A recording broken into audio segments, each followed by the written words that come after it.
Hello అండి, అందరికీ నమస్కారం. అందరూ ఎలా ఉన్నారు? బాగున్నారా? సోమవారం నుంచి శుక్రవారం వరకు వెయిట్ చేసేది ఈ రోజు కోసమేనండి. ఎందుకంటే 5 రోజులు ఆ పప్పు తిని తిని తిని ఇంక చెవులు పొట్ట అన్నీ బూజు తుప్పు పట్టేసినాయండి. సరే కదా అని చెప్పి ఒక 6 ఆఫీస్ వాళ్ళని కలిసి ఇలా రొయ్యలు ఫ్రై, చికెను, బగారా రైసు చేసుకుని తింటున్నామండి. ఎప్పుడో 9:30 మొదలు పెడితే 11:15 అయిపోయిందండి.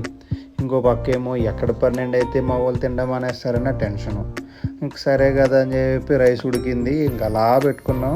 చూడండి, అది బగారా రైస్ చాలా బాగుంది. చికెన్ కర్రీ కానీ రొయ్యలు అయితే ఇంకా బాగుంది. ఇంక సరేనా, ఇంకా అందరూ ప్లేట్లో పెట్టుకుని ఒక్కొక్కటి తింటా ఉన్నామండి.